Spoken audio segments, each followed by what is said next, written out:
a discussão do artigo, né, da desembargadora Kenari, que passa também por essa visão, né, essa necessidade de se olhar o mundo de uma outra forma, né, de se olhar, deixar de olharmos com aqueles resquícios do autoritarismo da América Latina, né, de pensarmos o Estado não como um Estado burocrático autoritário, né, mas como um Estado que tem que fazer tutela de direitos. Enfim, isso é um aprendizado da nossa democracia que se demora para se consolidar na cultura e na subjetividade das pessoas. Eu acho que a gente, com a Constituição de 88, nós avançamos muito no que tange a formalização da democracia, mas ainda falta, né, uma consolidação material de direitos sociais, ainda falta, e aí quando eu falo dos direitos sociais, eu vou falar na educação, né, na formação da sociedade brasileira, especialmente em matérias tão importantes para o humanismo, como história, a geografia política, noções de filosofia, né, noções de sociologia, de antropologia, porque todas essas matérias é que vão formar a base do pensamento humanista. Nós não podemos acreditar que educação é só aprender a ler e fazer conta, né? Obviamente que não é isso, né? Para o cidadão ter uma visão crítica de mundo e conseguir perceber, né, discursos autoritários nas entrelinhas, né, vamos dizer, de determinadas ações, ele precisa ter essa formação crítica, ele precisa ter esse conhecimento prévio. Eu acho que isso a gente ainda está deixando muito para depois, né? A gente sempre veio negociando a nossa democracia de uma forma formal. Sejam todos bem-vindos. E vamos deixando as questões materiais para um próximo dia, que a gente não sabe quando chega, né? Porque é um dia sempre lá no futuro, né? Sempre lá no futuro, né? Enfim, são discussões que têm a ver também com o nosso tema de hoje, né? Que é o habeas corpus, e aí eu já vou entrando, que a gente já deu nossos 5 minutos iniciais. Hoje o nosso debate é o habeas corpus.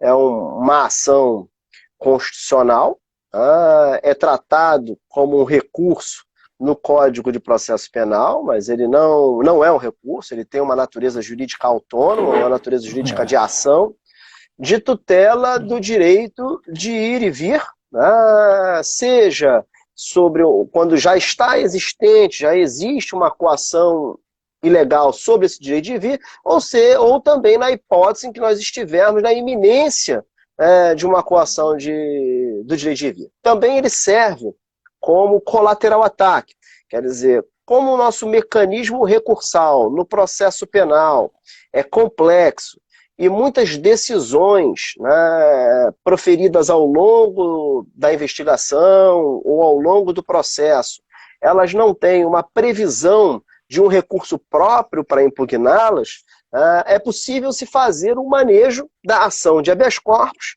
para impugnar decisões ilegais. Decisões que podem repercutir no direito de ir e vir do acusado. Daí a previsão expressa no Código de Processo Penal que cabe habeas corpus contra processo que seja manifestamente nulo, contra processo que não obedeceu à forma legal.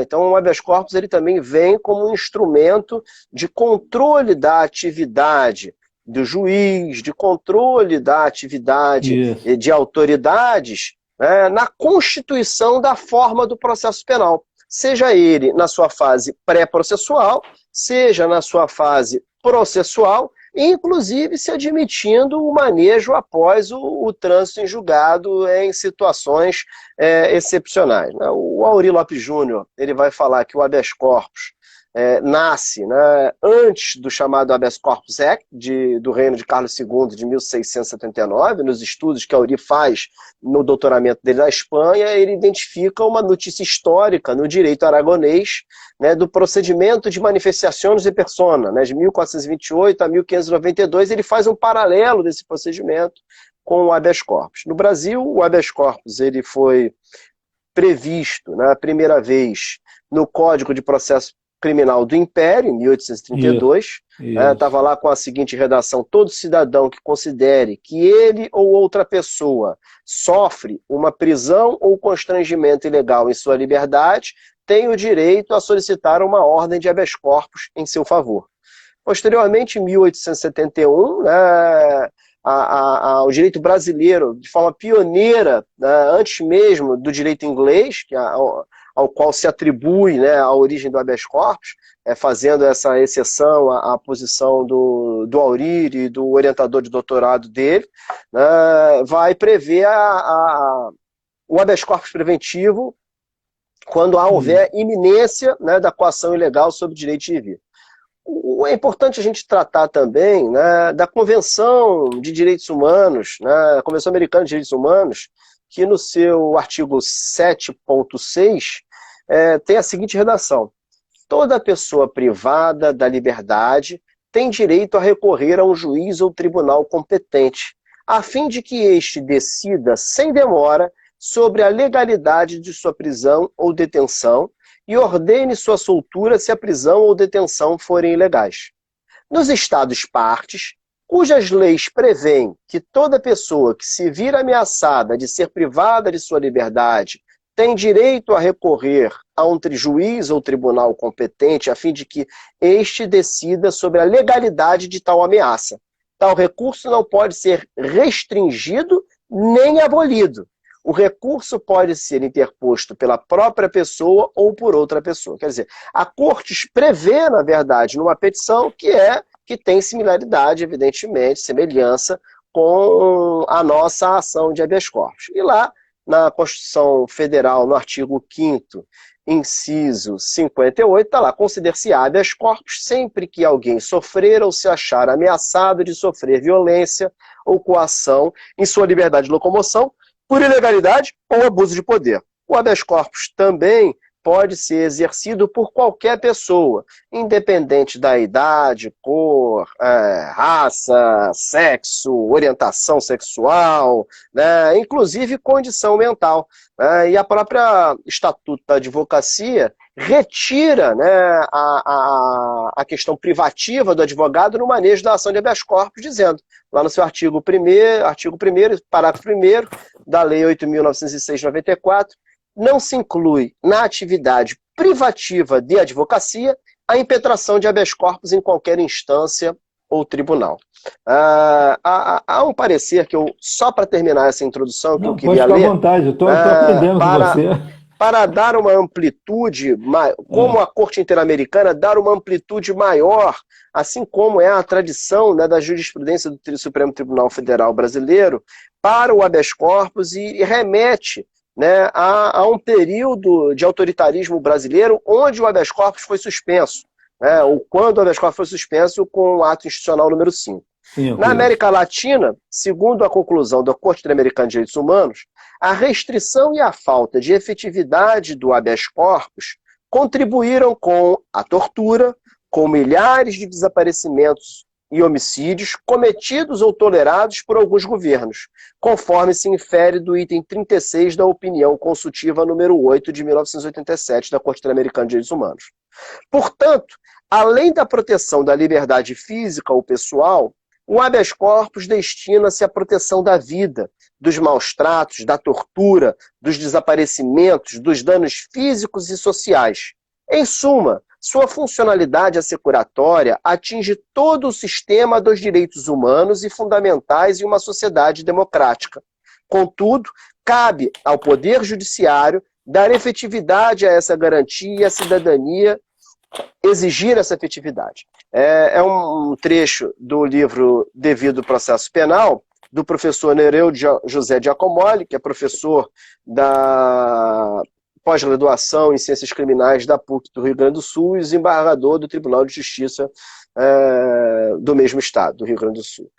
Então, assim, é importante a gente perceber que o habeas corpus ele não vai ter uma acepção meramente jurídica e que a sua acepção política né, como também instrumento, né, um termômetro, né, de combate ao arbítrio estatal, é muito importante.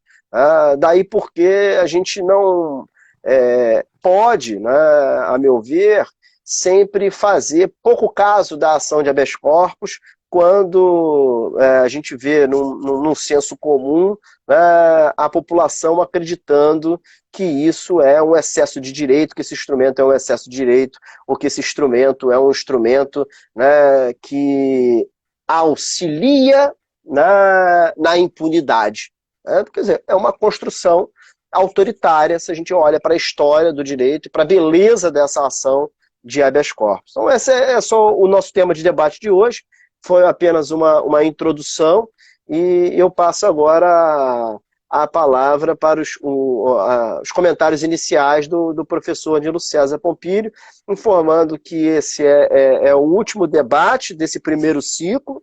Nós já estamos preparando um segundo ciclo e vamos anunciar em breve de debate sobre processo penal, e o tema de hoje é habeas corpus. Professor Nilo, o senhor tem a palavra, mando aí um abraço para o Jober e um abraço para o Arthur Craveiro, né, e para o Luiz Gustavo, que está entrando e nos assistindo. Também. Olha, eu primeiro dou boa noite a todos, a você, que é meu parceiro em conteste nessa guerra, né, nessa vivência que a gente tem no processo. E eu acho que você procurou, assim, Chico, você colocou muito bem qual a essência dessa ação autônoma, né? É uma ação independente, é uma ferramenta da democracia, ela é, na sua essência, ferramenta que pode ser manejada, né, por toda e qualquer pessoa, né, que visa debelar, que visa afastar toda e qualquer ilegalidade ou abuso de poder. Essa leitura que você muito bem colocou do texto constitucional se faz também devidamente chancelada na lei processual penal. O que é o habeas corpus? É uma medida que conversa lá na essência da persecução penal, ou seja, na investigação criminal, e vem pós-imutabilidade, entre aspas, da sentença penal condenatória que foi prolatada. Ou seja, eu posso ter o trânsito em julgado, eu posso não ter mais oportunidade de lançar mão de uma impugnação clássica, um recurso, né, seja ordinário, seja o excepcional, extraordinário, seja o recurso extraordinário especial. Eu posso ter aquela decisão cobertada, entre aspas, pela ideia da coisa julgada da mutabilidade, e mesmo assim eu posso manejar o habeas corpus visando debelar, visando inviabilizar aquela ilegalidade que se viu acobertada, né, pelo manto da coisa julgada. É essa, assim, a primeira leitura que a gente faz desse remédio, né, dessa ferramenta. Ela é curiosa porque, se você for olhar a lei processual penal, ela vem com uma identidade muito forte com a Constituição. Ela não conversa só com a sua previsibilidade lá no artigo 5º, não, no inciso 68 que você leu. Ela também conversa com o princípio da inafastabilidade quando o legislador constitucional diz que a lei não excluirá de apreciação do Poder Judiciário lesão ou ameaça a direito, ou seja, o dano ou a probabilidade de dano, e quando ele for efetivo, né? Quando ele for, aliás, ele for se efetivar. Então, quando o legislador constitucional vem através desse princípio, concretiza através de suas ferramentas, né, essa proteção ao direito de vir, nós visualizamos o real papel desse santo remédio. Né? Ou seja, eu não preciso ter um recurso só para fazer valer um direito fundamental. Eu tenho um remédio superior que se associa à revisão criminal.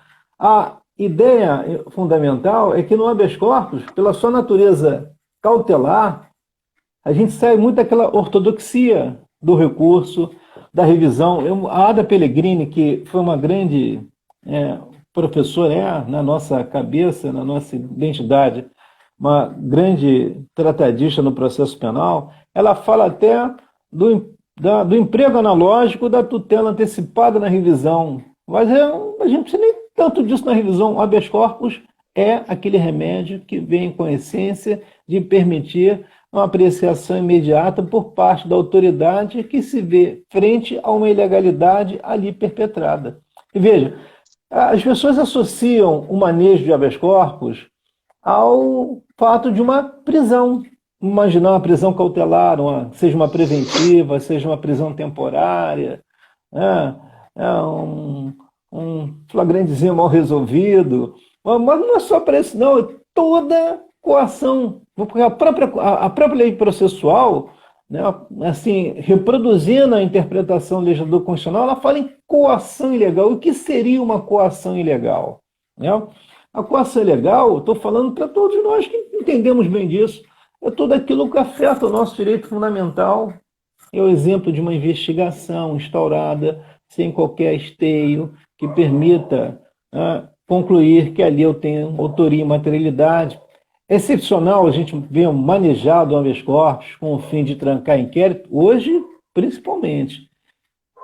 Por quê? Porque a gente tem a ideia de que se construiu isso doutrinariamente e se construiu isso através de julgados, o inquérito é instaurado naquela máxima ainda clássica, né, de servir como instrumento, em tese, de defesa do Estado, da sociedade.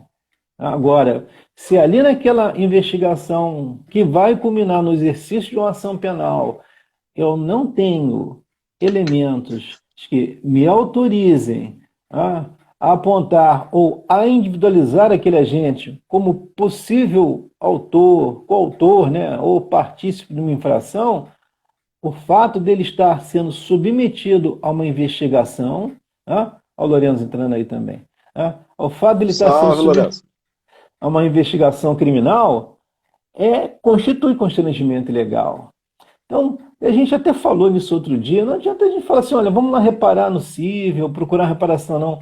A gente carece de um remédio imediato, pronto, que tem essa cautelaridade toda bem relacionada, toda bem vivida, toda bem resolvida, para que a gente possa vislumbrar, né, o afastamento imediato dessa ilegalidade. Então, o habeas corpus tem esse escopo, o habeas corpus tem esse objetivo. Ou seja, ele visa atacar todo e qualquer provimento.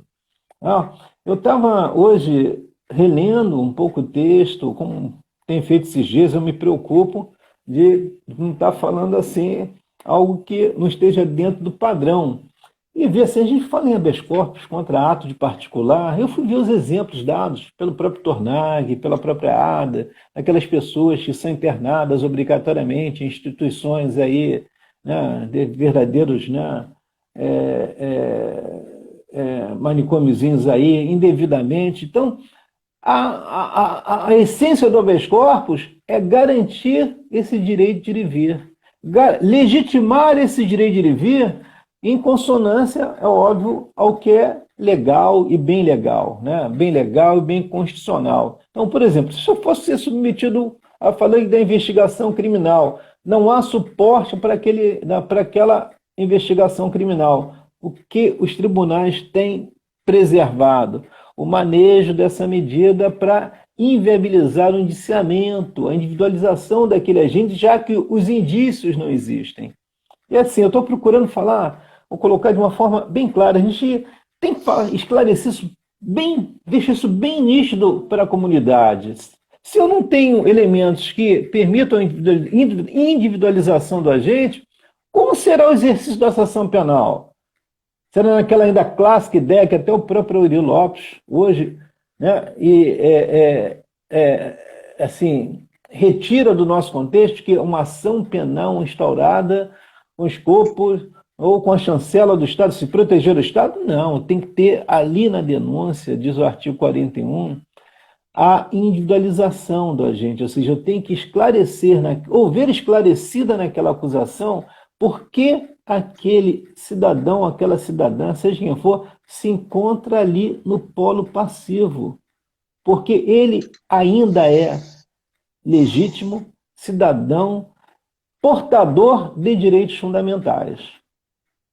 Diz que terá direito à formalização, ou seja, à concretização dos atos processuais futuros, desde a primeira admissibilidade da acusação até a oportunidade de apresentar a resposta àquela acusação, tudo em consonância à lei processual. Não existe situação excepcional que permita a relativização ou a banalização do direito fundamental.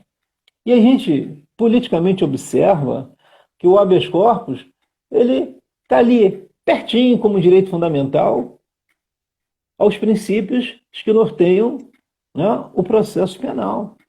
Então, quando a gente está falando aqui da sua localização, lá no artigo 5º, tá, no inciso 68, eu estou também falando do quê? Eu estou também falando dos princípios que estão ali juntinhos, quando se fala em contraditório, quando se fala em devido processo legal, quando se fala em princípio do jus natural.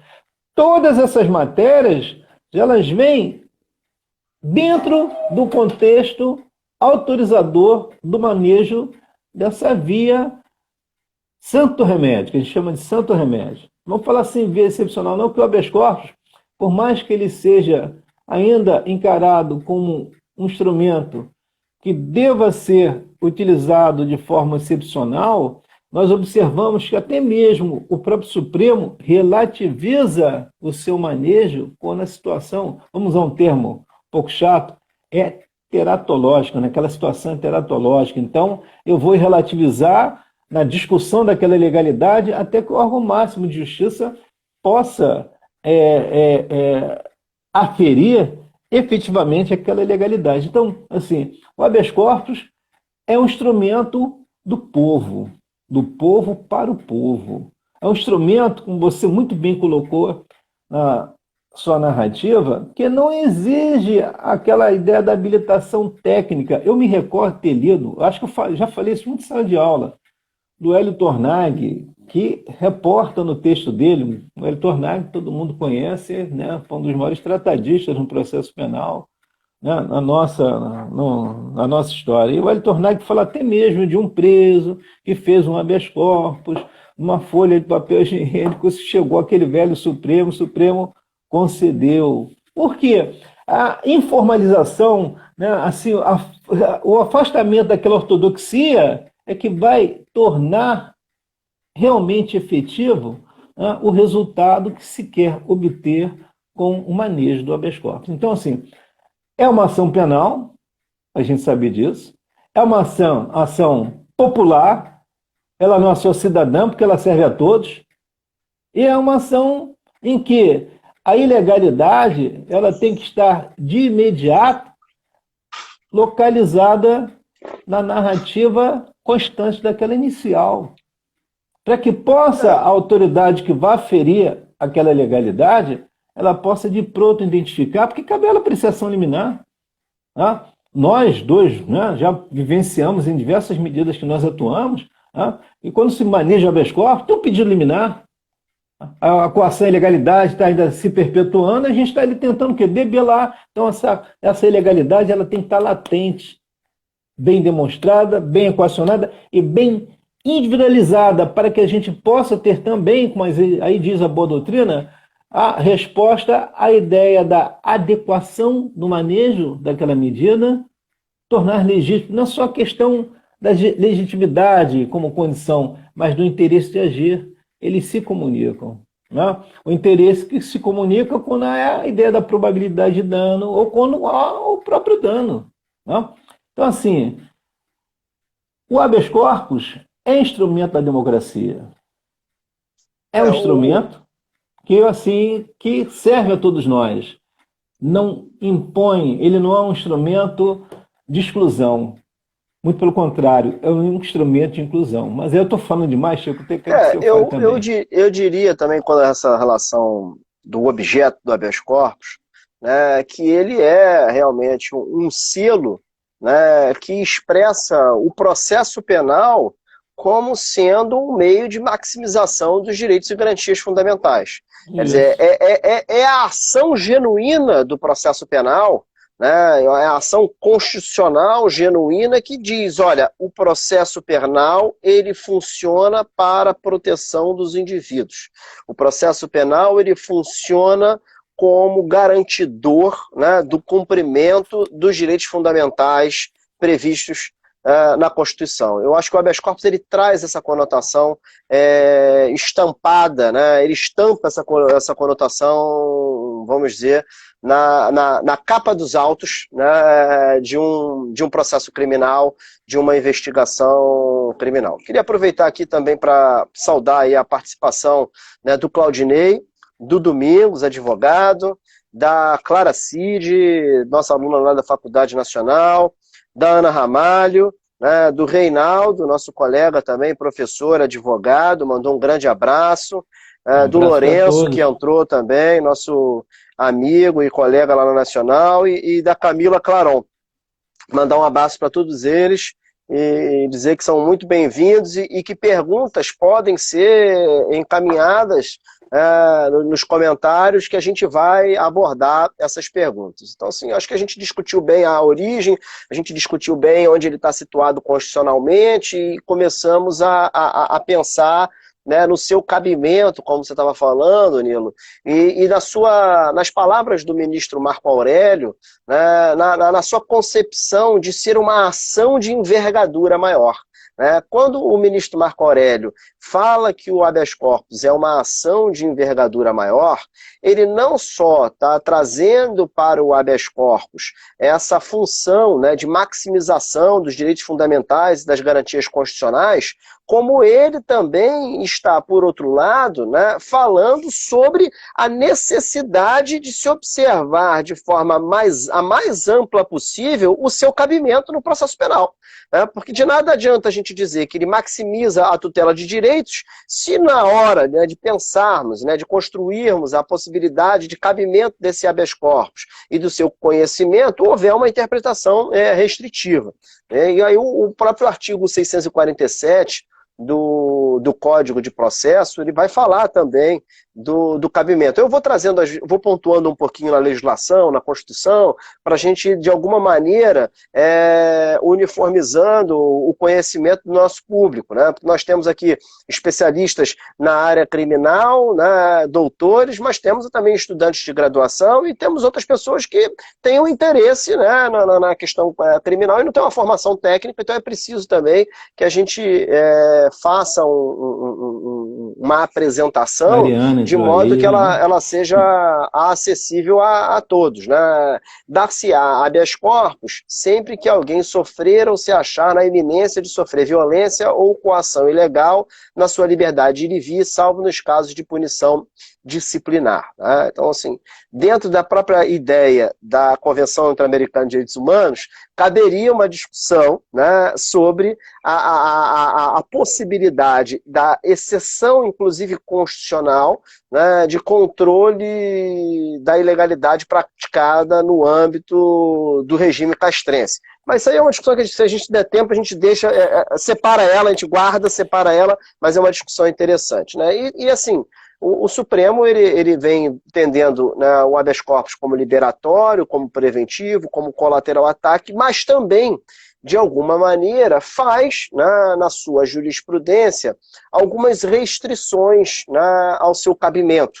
E a gente vai olhar que o Supremo tem entendido que não caberia HC quando não há, na verdade, uma afetação, ao menos que indireta, no direito de ir e vir. Né? E aí tem a súmula 693, não cabe habeas corpus contra a decisão condenatória, a pena de multa, ou relativo a processo em curso por infração penal a que a pena pecuniária seja única cominada. Quer dizer, súmula 695, não cabe habeas corpus quando já extinta a pena privativa de liberdade.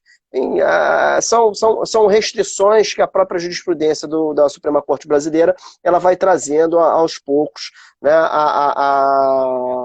a ideia do habeas corpus. Agora, o habeas corpus como instrumento de ataque colateral, por exemplo, pode ser utilizado para atacar a decisão que defere quebra de sigilo fiscal e bancário, para atacar a decisão que determina a interceptação telefônica ao arrepio da lei. Quer dizer, são decisões que podem, de alguma maneira indireta, repercutir no direito de vida e no direito de liberdade do investigado. Eu acho que a ideia também que a gente vai caminhando, que a gente começou a caminhar na fala, era para a definição de coação ilegal. Quer dizer, a gente pode extrair essa definição de coação ilegal a partir do arbítrio em face dos direitos fundamentais, e aí, se ele for um direito fundamental, o processo ele funciona como instrumento de colateral ataque.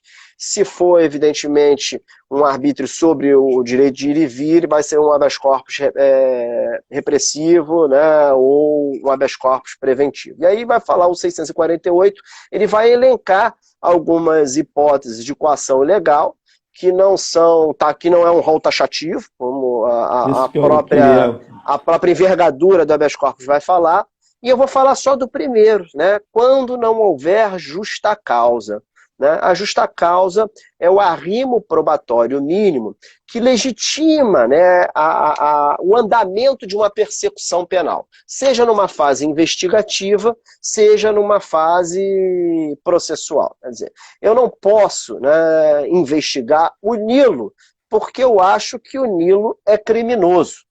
Ainda que eu seja um delegado, né, com circunscrição onde o Nilo mora e uma pessoa que detém técnicas investigativas muito elaboradas. Por quê? Porque eu preciso de um fato. Eu preciso de evidência de um fato, primeiro. E esse fato ele tem que ser ilícito. Esse fato ele tem que ser proibido pela lei penal. Então, a partir dessa prova mínima de fato, é que eu vou poder instaurar uma investigação, ou uma notícia mínima de fato, que eu vou poder instaurar uma investigação para apurar sua autoria. E nós temos a justa causa, tanto no âmbito para se instaurar uma investigação, quanto nós temos a justa causa também, né, para se mover uma ação criminal contra um determinado cidadão. Inclusive, a finalidade da investigação preliminar, da fase pré-processual, é justamente identificar, né, esse arrimo probatório mínimo para viabilizar, né, o oferecimento de uma denúncia, para viabilizar uma acusação formal que esteja minimamente lastreada, né, numa informação de que o crime existiu e de que aquela pessoa que se quer processar é a suposta autora do crime. Então, isso também é uma garantia para o cidadão. Mas, em contrapartida, quando a gente fala, poxa, Ortigão, eu já vi tanta investigação sem justa causa. Olha, eu já vi, inclusive, ação penal sem justa causa. E quando eu tento manejar o habeas corpus contra a decisão que recebe a denúncia, ou quando eu tento manejar o habeas corpus com o intuito de fazer um arquivamento subjetivo com relação àquela pessoa que está se investigando, porque não há nenhum indício, né, de que aquela pessoa praticou o crime, que pode haver indício. E aí, então eu estou ainda até numa sofisticação maior, não estou nem falando, eu estou falando indício de autoria, que normalmente é a nossa preocupação. A gente começa a ver uma construção jurisprudencial sobre o habeas corpus, no sentido de que não caberia uma dilação probatória, não caberia uma atividade probatória, nem uma análise aprofundada da prova. Bom, essa questão de que não cabe habeas corpus para análise aprofundada da prova, mas que cabe habeas corpus quando não houver justa causa, a princípio parece contraditório. Porque toda vez que eu estiver falando de justa causa, eu vou ter que fazer uma análise de prova sobre autoria e sobre a existência do crime. Então não caberia nunca o habeas corpus na hipótese do inciso primeiro?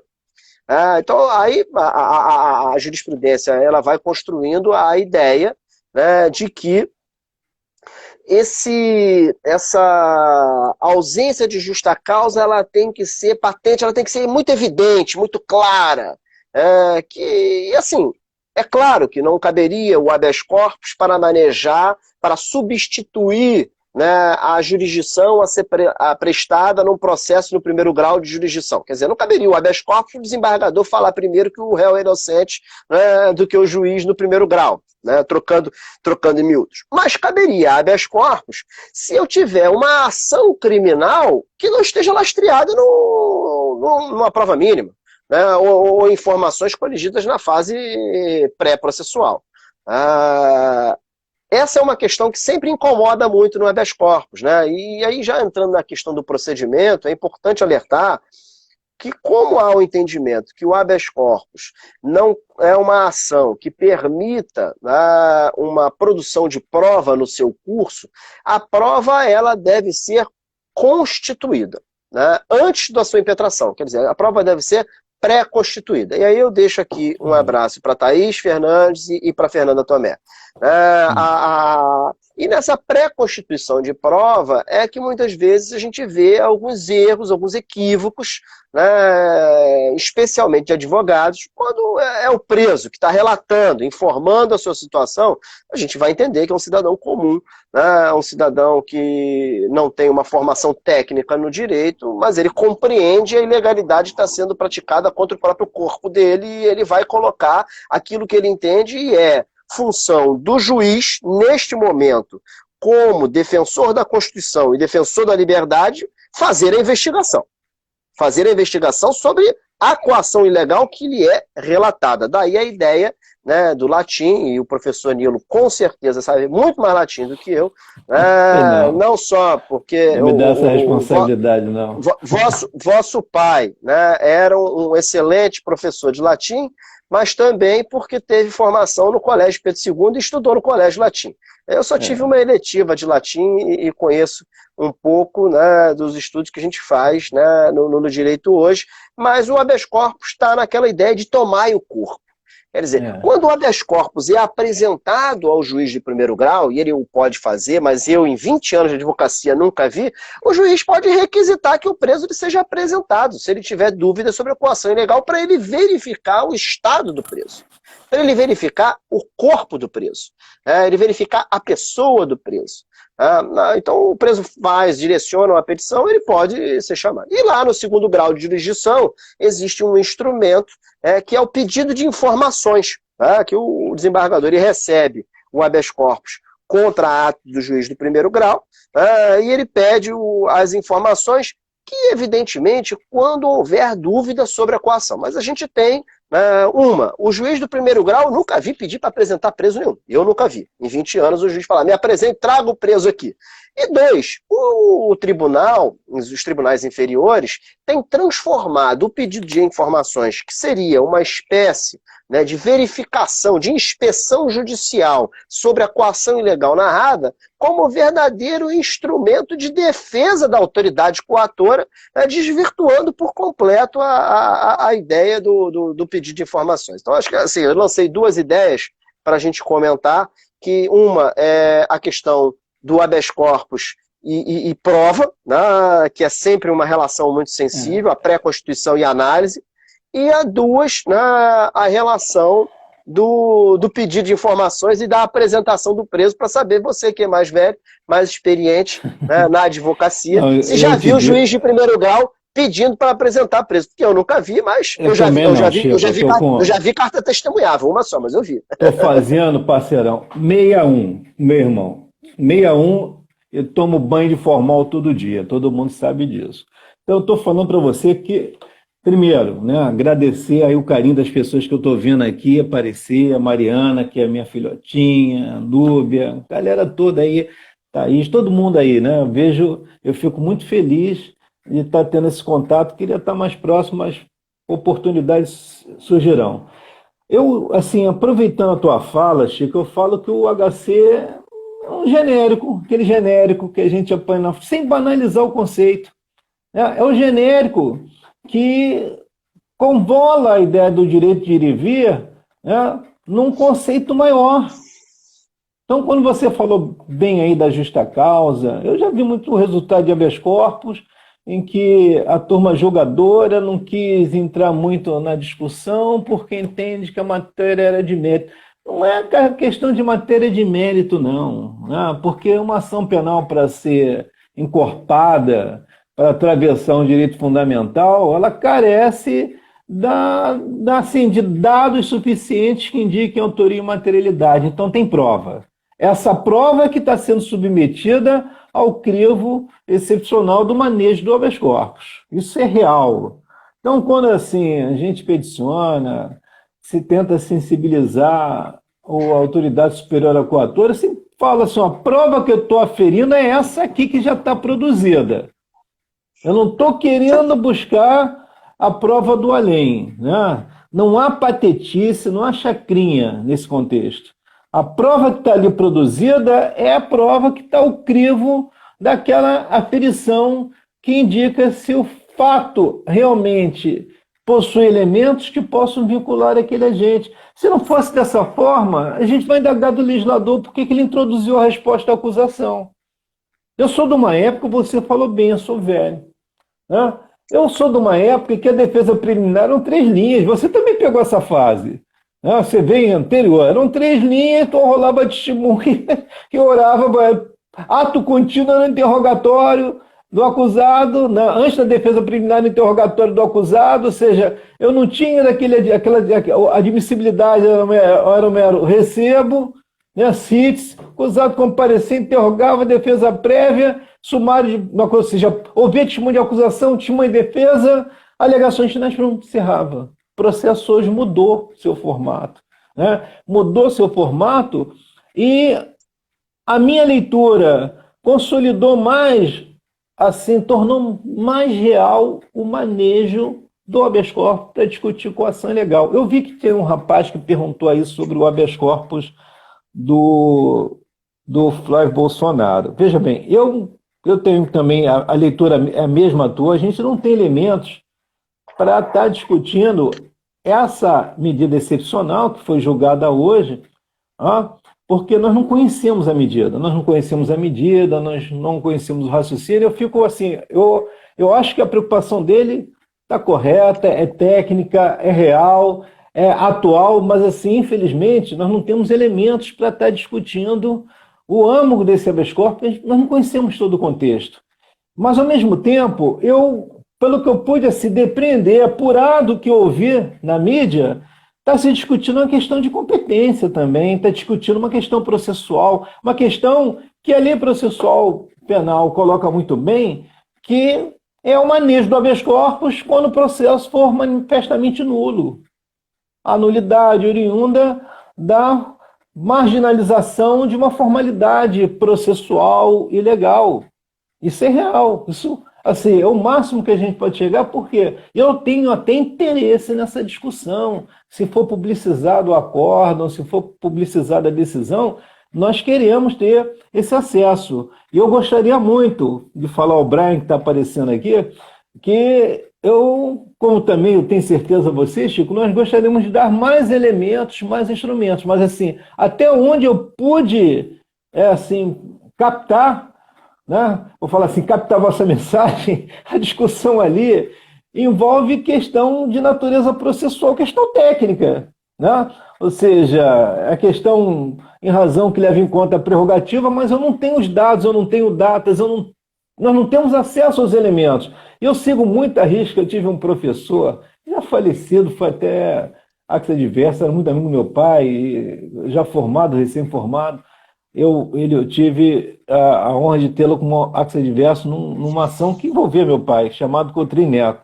O professor Cotrim Neto, que foi um professor de direito administrativo, foi um grande professor na UFRJ, era um homem muito, muito pontual. Ele falava o seguinte: olha, o advogado, né, até mesmo o professor, ele vai falar daquilo que ele conhece, daquilo que ele viu, daquilo que ele tateou, tocou, manejou.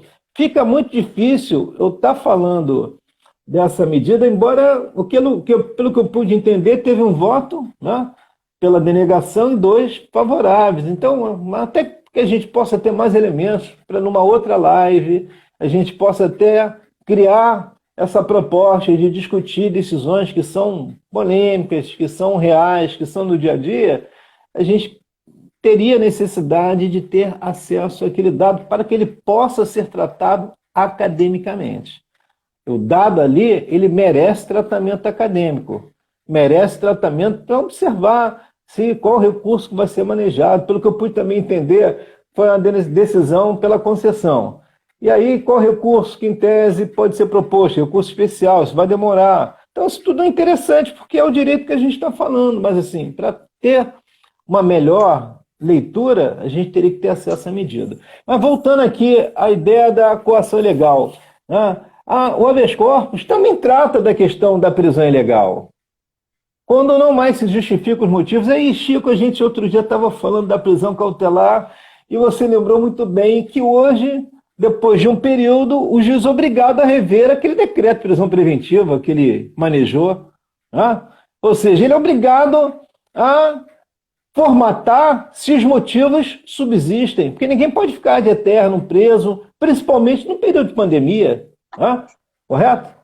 Né? Sem que a gente tenha ali bem tratado a motivação, a questão fática, ou seja, o fato que gerou, que não se confunde com o mérito da ação penal, mas que gerou a necessidade de manejo daquela medida excepcional. Então, o habeas corpus é um instrumento real, cabível, para que a gente possa falar assim, doutor juiz, o senhor não fez, o tribunal, logicamente, vai ferir. Primeiro, a sua obrigação de rever o seu ato. Segundo, a sua obrigação de fundamentar, porque hoje o artigo 316 está falando quais são os elementos que devem compor a motivação. Isso é fundamental, isso é importante. Né?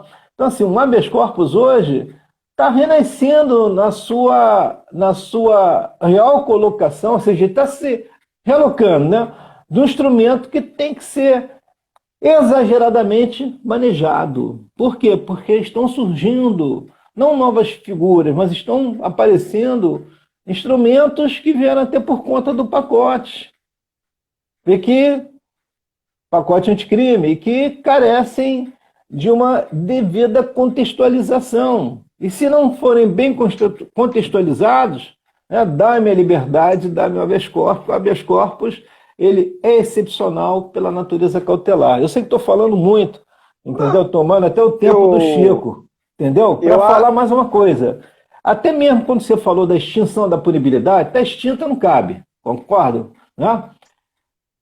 Mas ainda tem a revisão criminal, que tem a previsão do quê? Da reparação do dano. Então, assim, não tem uma habeas corpus, tem revisão. Só para fechar e dar o espaço aí que eu estou tomando muito aí teu. O que eu gostaria de pontuar também, a gente já está 19h55, quando o assunto é bom, o tempo passa rápido, né? Pontuar a questão de ordem também para orientar os nossos alunos, que assim, o habeas corpus ele tem no procedimento 2 momentos decisórios.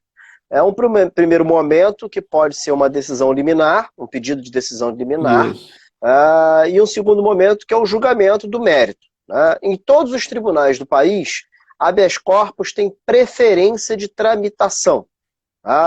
Quando, evidentemente, ele é julgado pelo primeiro grau, pelo juiz do primeiro grau, o mesmo juízo que aprecia liminar vai julgar o mérito. Quando o habeas corpus ele é exercido no segundo grau de jurisdição ou nos tribunais superiores, há a possibilidade, na verdade, de um desembargador relator analisar o pedido liminar e, posteriormente, o colegiado, né, de desembargadores ou de ministros, a depender do tribunal, é que vai julgar o mérito daquela ação de habeas corpus. Nós temos alguns atores, né, importantes, que acho que é bom a gente pontuar, né, na ação de habeas corpus. Primeiro é o paciente, é quem está sofrendo ou está na iminência de sofrer a coação ilegal. O impetrante é o autor da ação, é quem está requerendo, provocando a jurisdição para que haja, né, o salvo-conduto, para se evitar, né, que se concretize no futuro a coação ilegal ou para que ela seja cessada. A autoridade coatora, né, é quem praticou a coação ilegal. O impetrado, né, que é a autoridade para a qual foi distribuído o HC, né, seja o juiz ou o tribunal. E o detentor, que é a figura de quem, quando não é a própria autoridade coatora que está, né, coagindo diretamente o corpo do paciente, pode ser o diretor do presídio, pode ser uma autoridade policial. Então, acho que é importante a gente pontuar esses personagens, né, da ação de habeas corpus, porque muitas vezes há confusão, né, na definição dos personagens. Né? Bom, a gente está caminhando, Nilo, acho que no meu cálculo aqui a gente tem 3 minutinhos e para variar tem muita coisa. Mas assim, eu acho que a gente poderia falar, para fechar, sem prejuízo de uma nova live sobre esse tema, e eu estou querendo já, alguém perguntou, acho que foi a Michelle, quando serão as próximas discussões? Eu estou pensando em a gente definir isso agora, a gente continuar fazendo também em 4 semanas de julho, nas quintas-feiras, a gente manter o horário, manter o dia. Vamos conversar, assim, trazer até novas ideias. Eu gostei dessa proposta que eu vi do jovenzinho que pediu para a gente discutir questões que são atuais. A única preocupação é como a gente vai colocar isso se a gente não tem acesso às medidas, né?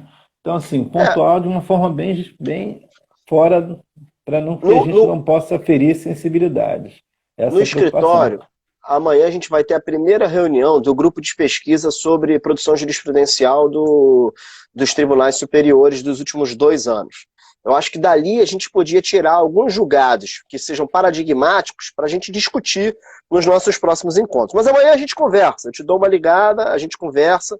Okay. 19h59, a gente não vai ter tempo para falar, mas eu acho que cabe também uma segunda live do habeas corpus, e nessa segunda live a gente poderia falar, por exemplo, sobre as súmulas dos tribunais superiores na ação de habeas corpus, e comentar e discutir cada súmula. Eu acho que também daria uma live bem interessante para fazer. Então, aproveitando, já me despeço de todos e deixo aí as palavras finais, o último minuto para ti, Nilo. Faltam 2 minutos para você fazer uma despedida e a gente se compromete aqui com o nosso público a divulgar quais serão os próximos assuntos para as semanas de julho, para as 4 semanas de julho, a gente vai definir os assuntos e vai divulgar com antecedência. Tá bom? Tá ok. Olha, só dar um abraço aqui pro Ximenes também, advogado excelente lá de Brasília, nosso parceirão. Ximenes, parceirão. Forte abraço aí, para ele também. Olha, Chico, foi uma honra ter feito essas 4 lives com você. Você sabe que é o meu parceiro em conteste na UFRJ. Somos, assim, unidos pelos mesmos ideais, pelos mesmos valores e princípios. E quero estar sempre abrindo mais espaço para que a gente possa falar de algo que a gente gosta muito para essa galera toda que vem assistir, que eu fico vendo aqui, os nomezinhos surgindo, e assim, isso faz com que a gente olhe o nosso próximo com seriedade, essa seriedade que hoje está muito rara. Então, assim, agradecer a todos, né? A minha galerinha, a galerinha que te acompanha, a Mariana, a Núbia, meu irmão, a você, a Michelle, né, tua esposa querida, a Rose, todos vocês aí, né, eu tenho assim, são o meu instrumento minha fonte assim que me empolga, que me anima, né? Às vezes a gente fica meio desanimado com a pandemia, né, mas eu estava esperando aquela hora chegar, tipo assim, trocar, falar de algo que a gente gosta muito. E isso estimula que a gente faça bem. Então, assim, eu sou muito grato a você, parceiro. Você sempre se preocupou em me estender a mão, entendeu? E sempre me abraçar e me deixar bem. Então, isso, assim, são coisas que inesquecíveis. Você sempre é leal. Essas lealdades são coisas raras. E são raras as pessoas que as possuem. Você tem comigo isso, tem com meu irmão, tem com todos. Então, isso para mim é raro no nosso carinho, na nossa amizade. Porque se meter contigo, eu dou uma cabeçada no meio do nariz. Aliás, com toda essa galerinha aí. Calma, Nilo! Calma, Nilo!